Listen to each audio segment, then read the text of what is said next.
जय जय सद्गुरु ब्रह्मराज की जय। श्री शिवराम दीक्षित सद्गुरु परब्रह्मणे नमः। श्रीमद् बृहद्वासिष्ठ सिद्धांत निर्धारणुలను శ్రీమద్ అచల బోధ ప్రతిష్టాపన ఆచార్యులను శ్రీమద్ రామడుగు శ్రీ శివరామ దీక్షితుల వారిచే రచింపబడిన శ్రీమద్ బృహద్వాసిష్టమును శ్రీ శివరామ దీక్షితీయము.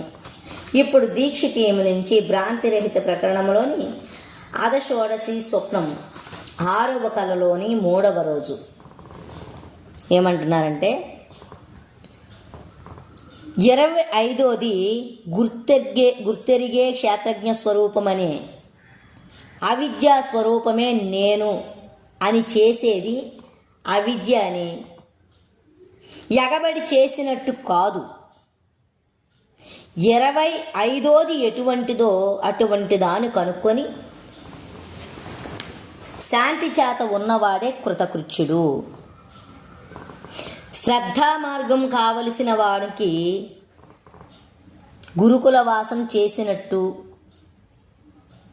దృష్టాంతం చప్పున సూచన చేస్తే ద్రాష్టాంతకాన్ని చూసుకొని శాంతి చేత ఉన్నది ఉన్నట్టు పడితే సరి.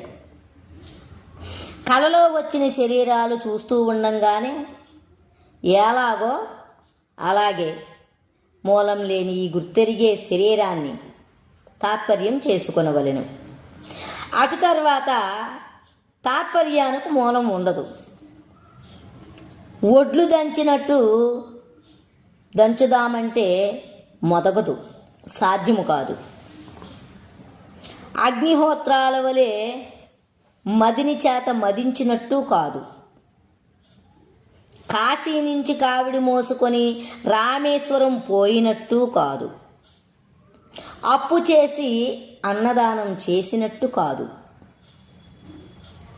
ఉన్నది ఉన్నట్టు పడే యుక్తిని కనుక్కొని సర్వకాలం శరీరము లేని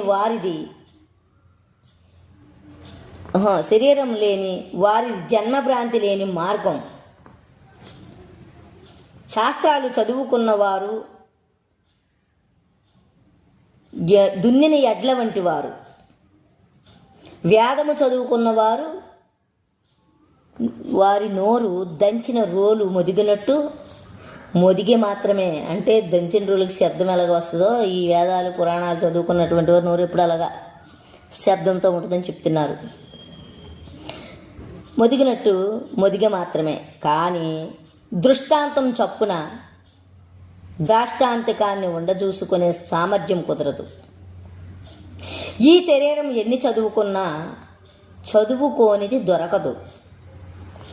కుక్కల వలె కూసేది, నక్కల వలె వదిలేది ఇంతే. కానీ కలలో ఎన్ని చదువులు చదువుకున్నా మేలుకొంటే ఏ చదువు లేనట్టు అయ్యి దృఢము ఏమి లేకపాయనా ఎప్పటి శరీరము లేని ఈ బట్టబయలు చలించక తనకు తానే స్వతసిద్ధమై ఉన్నది. ఈ బట్టబయలే కదా అని చూస్తూ ఉండినా ఎప్పటి కోతి శాస్త్రలు తప్పవు. మునుపటి వలనే జీవాక్ష క్షరోపాధి అనే దోష స్వరూపమై ఉంటాడు. జీవ సర్వమలం జ్ఞాత్వా జ్ఞానద్రష్టేతి ముహ్యతి క్షేత్రజ్ఞాజ్ఞ జీవోపాధిని. పుట్టని చావనిది అచలమైన తనకు అవివేకం చేత కట్టుకొని నేను ఎరుగుదును అని కర్మాలు చేస్తాడు. సంయోధ్యంచ వివేకేన జానామీతి ప్రవర్తితే క్షేత్రజ్ఞాత్య జీవోపాధి వెలయే సతి కేవలో భవతి. అదే తత్వాతీతం. జగత్తు తత్వస్వరూపమే. తత్వాతీతం మహాగుహ్యము, పరమరహస్యం. అందుకే ద్వైత అద్వైతరహితమైన పరమతత్వం అనే సంజ్ఞ. తత్వ అతీతము 26వది. అదే శరీరము లేనిది, అదే పుట్టని చావనిది, అదే మొదలు కొన లేనిది, అదే రాకడా పోకడా లేనిది, తనకు తానే స్వతసిద్ధమై చలించక ఉన్నది. సర్వకాలం ఏకప్రకారమే, శరీరం లేనిది కనుకనే సకల దేశాల యందు జ్ఞాన కర్మ భ్రాంతి లేక ఒక్క తీరుగా ఉన్నది. అదే సర్వకాలాల యందు మోక్షభ్రాంతి లేక ఒక్కటైన వికారము లేక ప్రవేశించక వెళ్ళిపోక పెద్ద గట్టు కదలకు ఉన్నట్టు సర్వత్రా దట్టంగా ఉన్నది, ఎడతెగక ఉన్నది. అందరికీ అది కావాలనని అపేక్ష కద్దు, దానికి ఎవ్వరి మీద అపేక్ష లేదు. అందరూ నాయందే ఉండి నన్ను కనుక్కోలేరు. అన్ని సాధనల చేత కట్టుబడి, జ్ఞానభ్రాంతి చేత కట్టుబడి, కర్మాలు తరంగాల వలె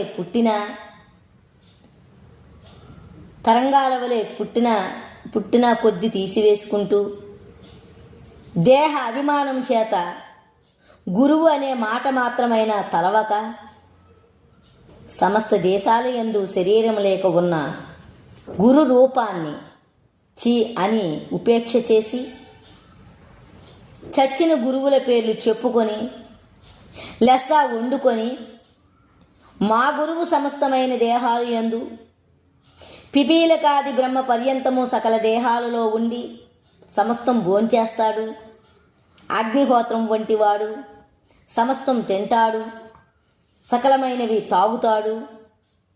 వారికి పాలు ఒక్కటే, సురా ఒక్కటే, వారు సకల శరీరాలలో ఉన్నారు, వారు గుర్తెరిగే చైతన్య స్వరూపులు. అన్ని తిప్పలు పరబ్రహ్మముకే, గుర్తెరిగే చైతన్యం పరబ్రహ్మము కనుక గుర్తెరగక ఒక్కటైనా తినడు, ఒక్కటైనా తాగడు. సర్వం గుర్తెరిగే చైతన్యమే ఇటువంటి గురువు.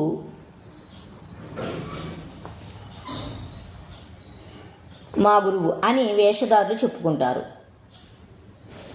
మా గురువు మహా దొడ్డవాడు, రామ ఉపాసకుడు. వారి ఆచారం సర్వకాలం మడితోటే ఉండేది. సర్వకాలం దంచేవాళ్ళు నూకలు పుచ్చుకున్నట్లు సర్వకాలం నోరు ఊరికే ఉండదు, ఏదైనా ఒక పారాయణం చేస్తూ ఉండేది. సర్వకాలం దేవుని మీదనే చింత, దీపారాధన ఎలాగూ గడిచినని చింత, భక్ష్యభోజ్యాలు ఎలాగూ జరిగినని చింత. సంసారము నెత్తికొట్టినారు. దేవతా శేషము క్షుధాశాంతి అయితే సరి.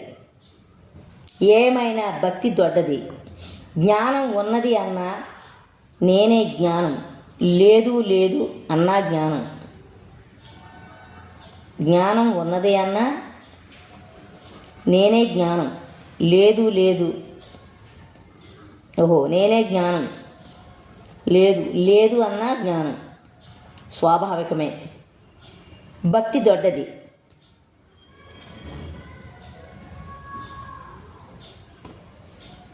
వైరాగ్యము నెత్తికొట్టినారు. వైరాగ్యం నెత్తికొట్టినారు. స్వామికి ఉత్సవం నడిస్తే సరి. ఇటువంటి వేషధారులు జోలి ఏమి ఈ కళలోనే అనేక వింతలు తోచిపాయ. యథార్థంగా భ్రాంతి లేని మార్గం చూసుకొని భ్రాంతిరహితమయ్యే యుక్తి చొప్పున ఉన్నవాడే ధన్యుడు. అంటే భ్రాంతిరహితమయ్యే యుక్తి చొప్పున ఉన్నవాడే ధన్యుడు. ఇది శ్రీమద్గురు శ్రీ శివరామ దీక్షిత ప్రభావే వేదాంత విచారణే. భ్రాంతిరహిత షష్ట స్వప్నములు సమాప్తం. జై జై.